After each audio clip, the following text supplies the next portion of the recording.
chegando aqui também na nossa programação para trazer a visão dela sobre importantes assuntos. Bom dia, Rafa, seja bem-vinda. Bom dia, boa tarde, Paula. Manhã corrida e essa sexta-feira agitada nos mercados com muitas divulgações.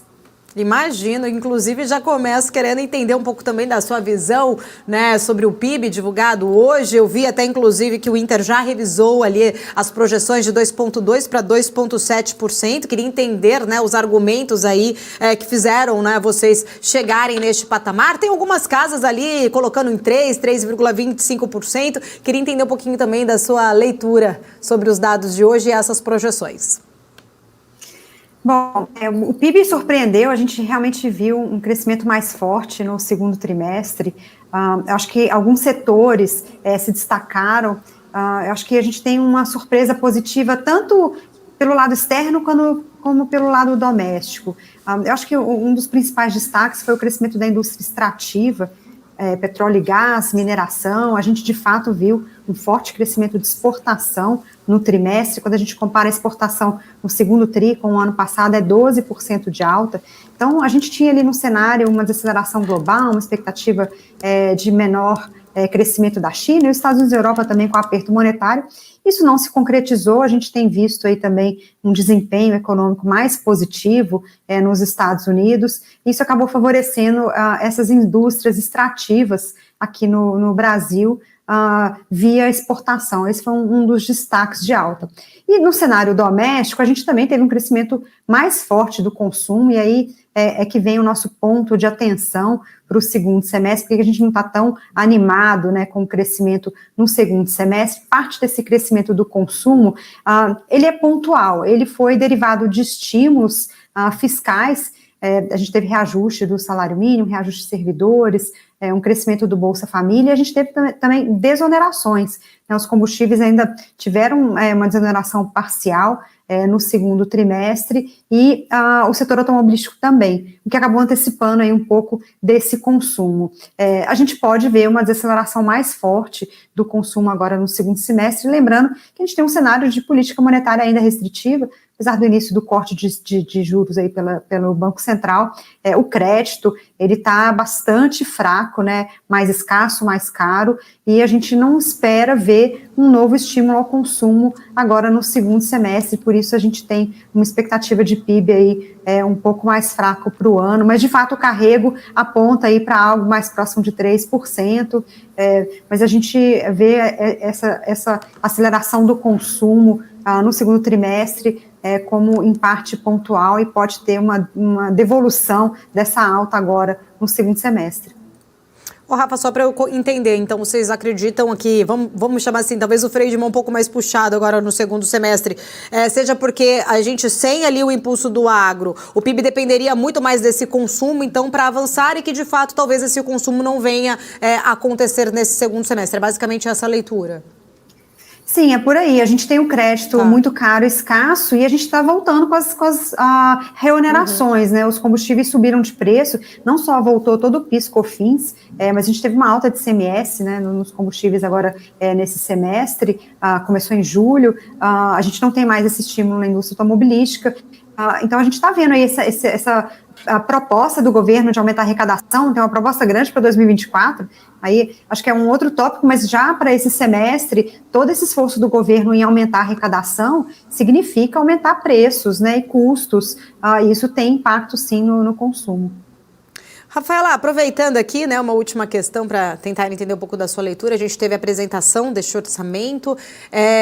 O próprio Haddad, né, estava falando aqui algumas aspas dele, continua afirmando, né, que vai sim chegar a alcançar esse déficit zero em 2024. O mercado ainda está bem cético diante daquelas projeções que foram colocadas ali. Muitas delas precisam ainda de aprovação no Congresso. Tem ainda toda aquela questão da articulação. O Congresso precisa aprovar pautas que são importantes para destravar, no caso, essas receitas. Eu queria entender um pouco também da sua leitura, né, sobre esse orçamento, se de fato ele é alcançável, como que vocês viram, é otimista demais, e também, né, de alguma forma, tentar entender também um pouco da sua leitura ali, caso não venha a ser cumprido, qual que pode ser aí esta reação, desancora um pouco as expectativas sobre o fiscal? O orçamento, ele é muito desafiador, né? A proposta de crescimento de arrecadação. Caraca, quanta oferta boa! 9 do 9 com cupom frete grátis. Olha na Shopee. Né, isso vai vir da onde, né? E boa parte desse aumento de arrecadação, ele está baseado em maior tributação das empresas, tanto via PIS, COFINS, né, como imposto de renda, e isso tem impacto na economia, sem dúvida nenhuma. Tem impacto em preços, em inflação, então existe uma preocupação secundária aí que está meio que deixada de lado nesse cenário. Então, não somente é difícil você implementar uma alta de arrecadação tão forte de uma vez só, como essa alta pode ter um impacto negativo no crescimento econômico, no consumo, no investimento, enfim. A gente pode ver consequências dessa elevação de carga tributária. De qualquer maneira, eu acho que hoje o ponto principal é difícil acreditar, né, que a gente vai conseguir, que o governo vai conseguir aumentar tanto a arrecadação nesse patamar. A gente está falando em mais de 300 bilhões aí de aumento de impostos, num cenário em que a arrecadação vem desacelerando, né, por conta aí, de menores cotações das commodities, a economia com uma perspectiva de uma atividade um pouco menor, né, lembrando o PIB cresceu, é um PIB real, mas o PIB nominal, ele tem um crescimento menor, né, por conta dessa cotação de commodities, a gente vê o IGPM negativo, isso tudo impacta o faturamento das empresas, que impacta a arrecadação. Apesar do PIB mais forte, a arrecadação não responde da mesma maneira nesse cenário de commodities em queda. A gente não tem um cenário de boom de commodities para o próximo ano, que é um cenário que a gente consegue ver a arrecadação crescendo de maneira mais robusta, então eu acho que é muito difícil o governo fazer esse controle. O ideal seria ver o governo segurar um pouco ali das despesas, não é o que a gente tem visto esse ano. Então, acho que a preocupação do mercado é que, se a arrecadação não vier, a gente pode ter um déficit ainda maior no próximo ano. Acho que esse é o ponto de atenção que a gente tem no cenário fiscal hoje. Ô, Rafaela, mais uma última questão, né? Ontem a gente viu ali 2 vetos do presidente Lula em relação ao arcabouço. Foi muito comentado que isso deixaria aí, até de certa forma, o arcabouço um pouco mais frouxo, beneficiaria, inclusive, a arrecadação ali, a forma, né, de se chegar a esse déficit para a Fazenda. O presidente da Casa agora, da Câmara, o Arthur Lira, acabou de participar de um painel na Expo, no qual a gente também está acompanhando, e ele disse que o veto do Lula a esse trecho do arcabouço fiscal tem muitas chances de ser derrubado no Congresso. Eu queria entender também um pouco da sua análise, né? Como você vê, de fato, este veto, da forma como foi colocado ali, ele realmente deixa esse arcabouço um pouco mais frouxo? Caso o veto venha a ser derrubado, dificulta ainda mais ali a possibilidade de se equilibrar as receitas no próximo ano?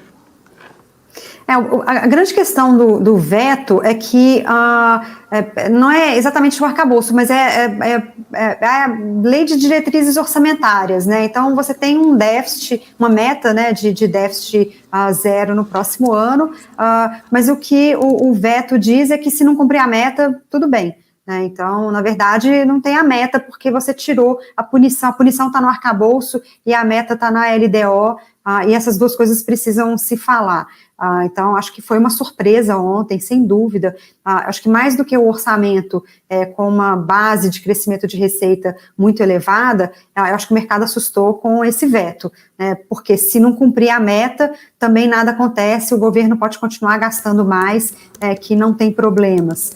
E aí a gente volta para aquele cenário de descontrole fiscal que a gente teve lá em 2014 e 2015. É uma grande preocupação.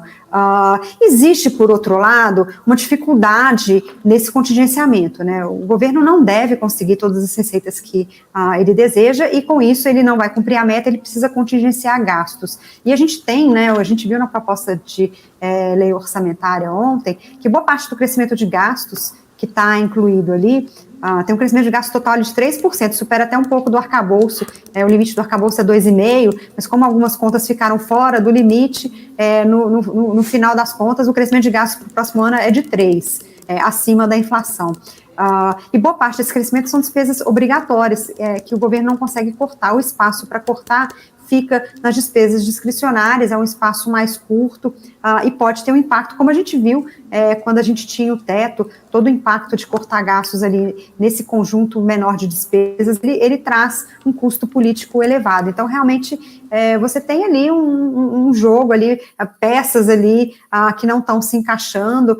Por um lado, é positivo, né, o Lira reafirmar esse compromisso de que a meta precisa ser cumprida, mas também vai ser um desafio muito grande para o próprio Congresso, lembrando que nesse contingenciamento, que pode ser feito caso as receitas frustrem, vai entrar também emendas parlamentares. Então, é uma briga política grande. Ano que vem é um ano de eleição, cortar gastos, contingenciar gastos não deve ser uma tarefa tão simples, e acho que o governo vai ter um grande desafio aí pela frente. Maravilha, Rafaela Vitória, quero agradecer, obrigada por compartilhar aqui com a gente, né, um pouco mais sobre estes assuntos importantes nessa sexta-feira. Fica aqui o convite para voltar sempre na nossa programação.